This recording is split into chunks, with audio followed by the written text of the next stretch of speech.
So, everyone knows of the country Turkey, right? You know how they sort of changed their name and added some dots over things? Well, they've been having some problems with dogs. There are roving gangs of wild-ish dogs. They're basically former pets.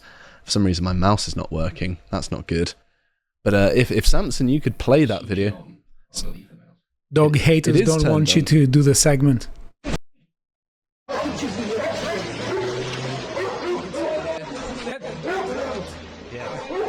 Very loud. You don't need to hear it. You know what dogs sound like.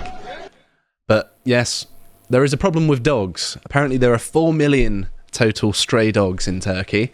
And apparently there are only 322 animal shelters with a capacity to host a total of 105,000 dogs.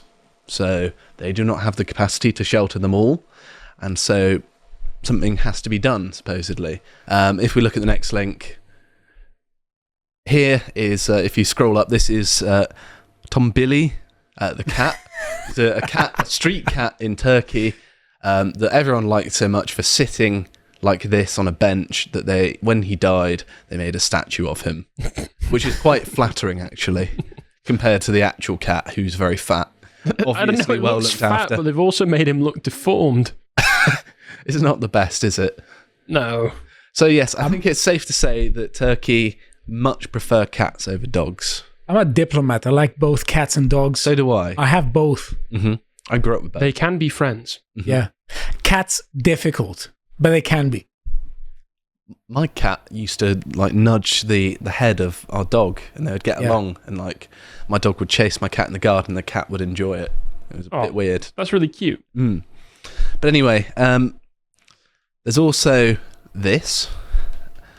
The moment in history when Muslims began to see the dogs as dirty, impure, and evil. And of course, Turkey is an Islamic country, and Islam is not fond of dogs. And this is, in the business, what we call foreshadowing. They don't like dogs, but they see cats as clean. The distinction being, dogs do not clean themselves, and cats do. Therefore, cats are ritually pure, and dogs are ritually impure. And this is also a debated thing within Islam, because there are Muslims that do own dogs, and not all Muslims see it this way, but the majority seem to. And this thing actually comes from the Hadiths as well. So let's have a look at some examples of attacks. So this is a post about peacocks in someone's garden in Turkey.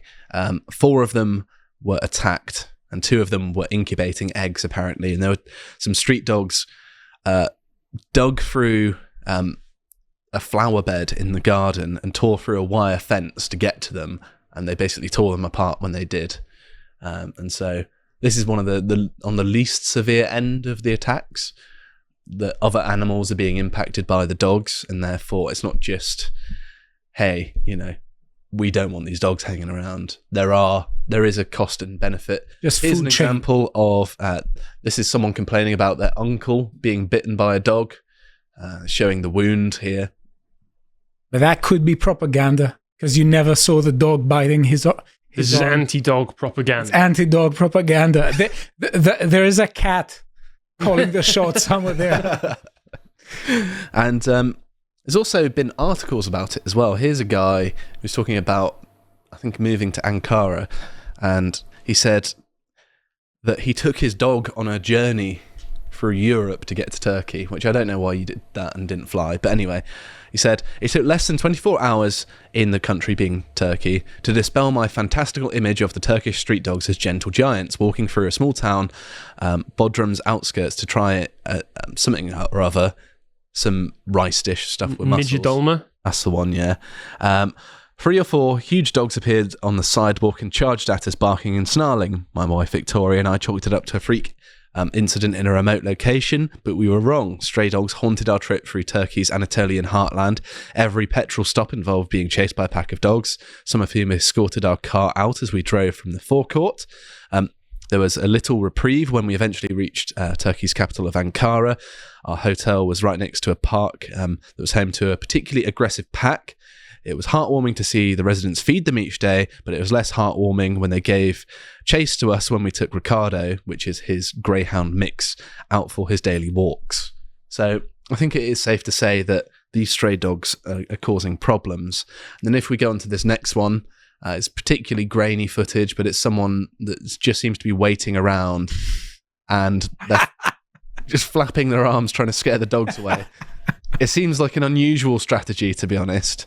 But yeah. And then they take him down anyway. Yeah. I mean, it is Stelios just enjoying the casual violence, as usual. He is Greek after all, he's allowed. But yes. And also there are incidents like this. This, I believe, was a 40-year-old disabled man got killed by an attack by street dogs. They basically tore him apart a bit, and then he died in hospital of his wounds. And so this terror has led to this. Turkey passing a law to basically round up stray dogs. And while they were debating this, there were lots of protests.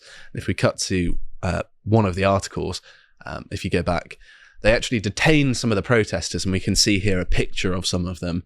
So it is a controversial thing, even in Turkey, let alone in the rest of Europe. Let me clear this up. So dogs, I know we all love dogs. I know that they're cute. I know that they're fluffy. I know that they're tame over here. But we know even over here, we've had problems with particular breeds. In America, you've got pit bulls over here. We had the bully XLs. The XL bullies doing the, despite being a minority, doing the majority. We can go through per capita all we like, but they are a wild animal in Turkey and actively go out of their way to hurt other animals and can hurt and have, in fact, killed people. Unless, as Stelios suggests, there's some kind of cat conspiracy going on behind all of this. The Egyptians. In lots of old accounts. It's the Egyptians, yes, clearly.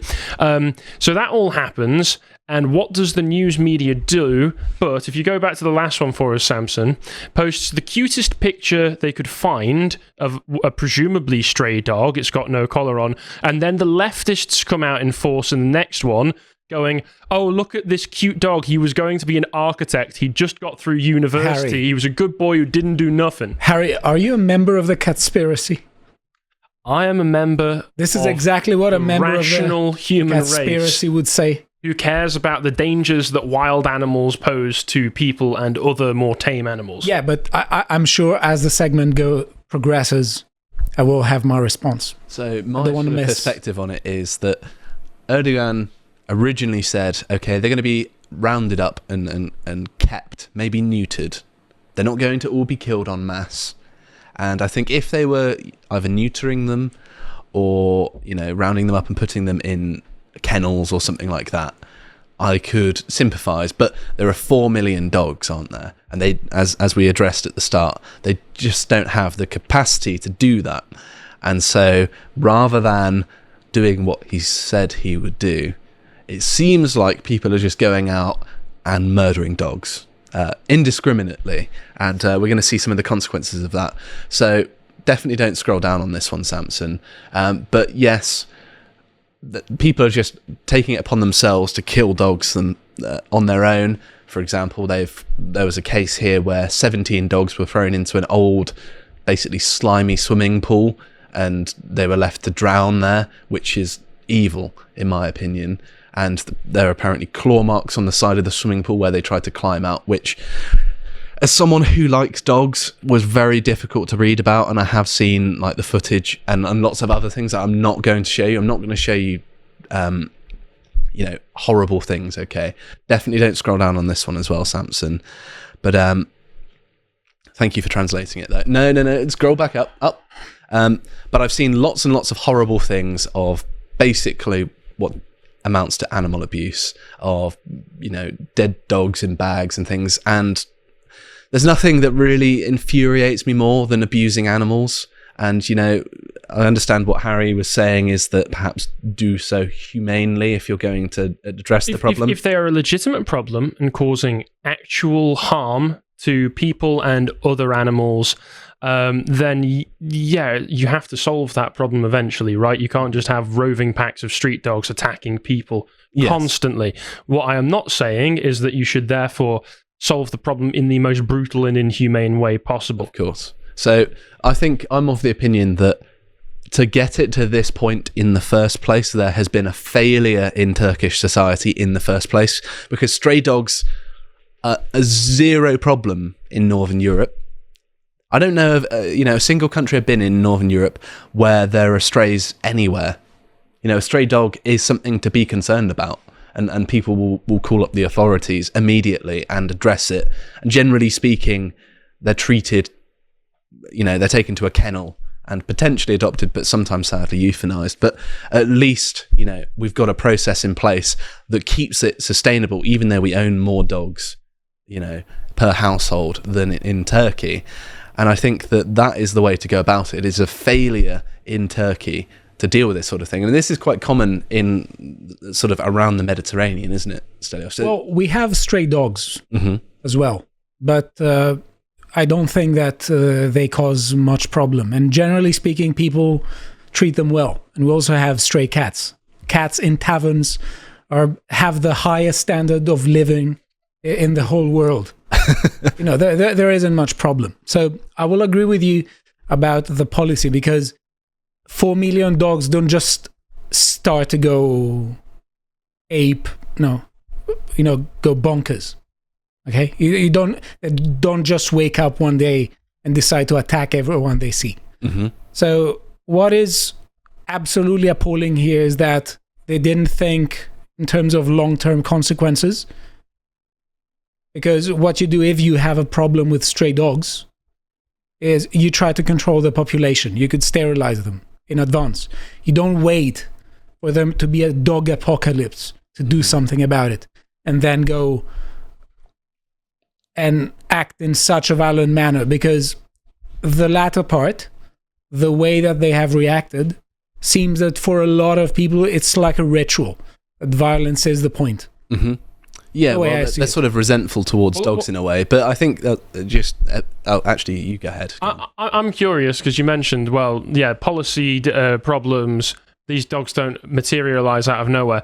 Do we know why there are 4 million stray dogs on the streets because of Turkey? They've not dealt with the problem. And I think there are two things here. Not only is there the inhumane attitudes of some people in Turkey, not all people, towards dogs in the first place, that makes them very distinct from the rest of Europe, but also this policy that is more common in Mediterranean countries and completely unheard of in Northern Europe, of dealing with these sorts of things. We don't have a problem with stray animals in Britain pretty much at all, as far as I'm aware. Maybe you have some parakeets in London that have formed a colony, but that's just because they can't be caught.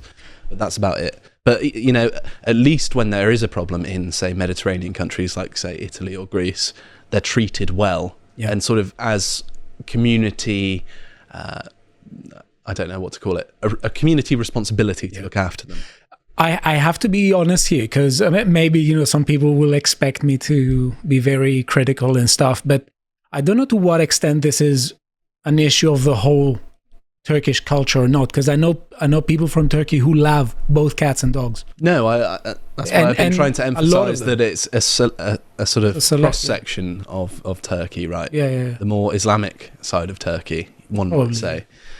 So there are cases here where they're illegally injecting dogs with drugs to kill them, and this is also going on in beaches and things where people are, which could potentially kill people, and so people are going at this in a bit of an overzealous way, it seems. And if we move on to the next one here, this one's a bit sad. This is a still image, I watched the video, of a man who is holding a dog that had been poisoned, that had puppies, and he's basically brought it into the town square and making a spectacle of it, like, this is what you're doing, you're killing dogs, don't do this.